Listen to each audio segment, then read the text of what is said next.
மதுரையில் உடைந்து போன படிக்கட்டு மற்றும் கதவுடன் இயக்கப்பட்டு வரும் அரசு பேருந்தின் செல்போன் வீடியோ காட்சிகள் வெளியாகியுள்ளன. இதுகுறித்த கூடுதல் விவரங்களை தருகிறார் செய்தியாளர் ராஜ்குமார். வணக்கம் ராஜ்குமார், இது குறித்த முழு விவரங்களையும் பதிவு பண்ணலாம்.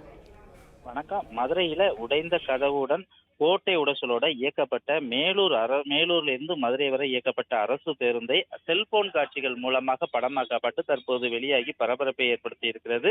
தொடர்ந்து அந்த அலட்சிய போக்குடன் போக்குவரத்து துறையும் இயக்கி வரக்கூடிய இந்த பஸ்ல மாணவர்கள் ஒரு அச்சத்துல ஏறி செல்லக்கூடிய ஒரு அவலமான சூழ்நிலை ஏற்பட்டிருக்கிறது. மதுரை மண்டல போக்குவரத்து துறையின் கீழ் செயல்பட்டு வரக்கூடிய ஏராளமான அரசு பேருந்து ஓட்டை உடைசலாக பராமரிப்பின்றி தொடர்ந்து இயக்கப்பட்டு வருவதாக ஒரு குற்றச்சாட்டும் இருந்து வருகிறது.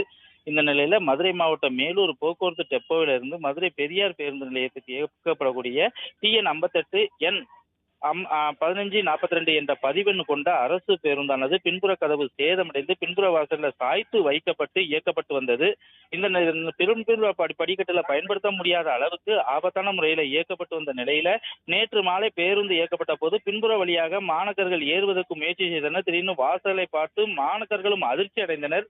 எதிர்பாராத விதமாக அவசர காலகட்டத்தில் இது போன்ற படிக்கட்டில் ஏற முற்பட்டால் பேருந்தில் இருந்து கீழே விழுந்து உயிரிழப்பு ஏற்படும் ஒரு அபாய சூழ்நிலையில பேருந்துகள் இயக்கப்பட்டது.